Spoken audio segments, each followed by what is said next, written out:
LPG gas से भरा हुआ ये ट्रक जयपुर अजमेर हाईवे के इस यू टर्न पर मुड़ ही रहा था कि तभी सीएनजी से भरा हुआ ट्रक पीछे से आगे इसमें भिड़ गया और अचानक 500 मीटर के दायरे में ऐसा खतरनाक ब्लास्ट हुआ कि ट्रक ड्राइवर्स के तो शरीर भी नहीं मिल पा रहे हैं। स्क्रीन पर डबल टैप करके 3D एनिमेशन की मदद से समझो कि ये हादसा एग्जैक्टली हुआ कैसे। देखो, सुबह के 5:30 बज रहे थे और जयपुर अजमेर हाईवे पर एक यू टर्न है। इसी यू टर्न के पास यहाँ एक पेट्रोल पंप है और यहाँ दिल्ली पब्लिक स्कूल भी है। एलपीजी गैस से भरा हुआ ये ट्रक यू टर्न ले चुका था और तभी पीछे से एक ट्रक आके इससे भिड़ गया। एक्सीडेंट की वजह से आगे वाले ट्रक का नोजल टूट गया और उसमें से 18 टन एलपीजी गैस लीक होने लगी। कुछ सेकंड्स के सन्नाटे के बाद ऐसा भयंकर ब्लास्ट हुआ कि कई किलोमीटर दूर तक सुनाई दिया। ब्लास्ट के दायरे में मौजूद पक्षियों का भस्म होना, 14 लोगों की मौत और 40 से ज्यादा लोगों के घायल होने के अलावा 500 मीटर के दायरे में फैली इस आग की चपेट में 40 गाड़ियां भी आ गईं। इस ट्रक के पास से एक बंदा बाइक पर जा रहा था जिसका हेलमेट जल के उसकी आंखों से ही चिपक गया। एलपीजी ट्रक के पास ही एक डबल डेकर बस भी थी जिसके अंदर मौजूद लोग भी झुलस गए। आसपास मौजूद गाड़ियों में से कुछ के गेट्स ही जलकर चिपक गए, तो बाई चांस जो लोग अंदर जिंदा बच भी गए थे वो बाहर ही नहीं निकल पाए और अंदर ही झुलस गए। Follow for more 3D video.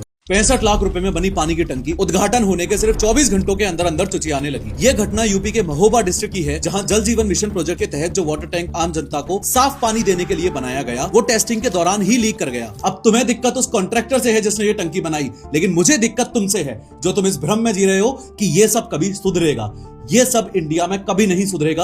असली मैथ समझाता हूँ। देखो, इंडिया का बिडिंग और टेंडरिंग सिस्टम पूरी तरह से फक्ड अप है L1 सिस्टम की वजह से, यानी कि लोएस्ट बिडर सिस्टम। मतलब जो सबसे सस्ता दाम बोलेगा काम उसको मिलेगा। इसको ऐसे समझो कि एक बंदा बोल रहा है मैं 80 रुपए में अच्छी टंकी बनाऊंगा, दूसरा बोल रहा है मैं 50 रुपए में बना दूंगा, तो सरकार 50 रुपए वाले को पकड़ लेगी, ये जानते हुए भी कि 50 रुपए वाला तो ढंग का ईंट सीमेंट भी नहीं लगा पाएगा। अब इसमें भी पिरामिड स्कीम और चलती है। फॉर एग्जाम्पल, सरकार ने अगर टेंडर निकाला 100 रुपए का, तो पेपर पे काम वो नहीं लेता जो ग्राउंड पे काम करेगा। पेपर पे काम लेता है मेन कॉन्ट्रैक्टर, यानी कि कोई बड़े बाप का बेटा या फिर कोई पॉलिटिकल अप्रोच वाला बंदा। वो अपना 10-15% कट रखे काम आगे फेंकता है सब कॉन्ट्रैक्टर ए को, फिर सब कॉन्ट्रैक्टर ए अपना मुनाफा निकाल के देता है सब कॉन्ट्रैक्टर बी को, और फिर लास्ट में ग्राउंड पे जो बेचारा छोटा ठेकेदार काम करवा रहा होता है उसके हाथ में बचते हैं 100 में से सिर्फ 40-50 रुपए। अब तुम ही बताओ, 100 रुपए का काम 40 रुपए में कैसे होगा? वो छोटा ठेकेदार सीमेंट में मिट्टी नहीं मिलाएगा तो क्या अपनी किडनी बेच के टंकी बनाएगा? जहां जहां फाइल मूव होगी वहां वहां फीस लगेगी। MP MLA से लेके IAS IPS बाबुओं तक सबका कट फिक्स रहता है। और आज तुमने ये सीखा कि सरकार और कॉन्ट्रैक्टर मिलके तुम्हारा डायरेक्टली नहीं काट रहे,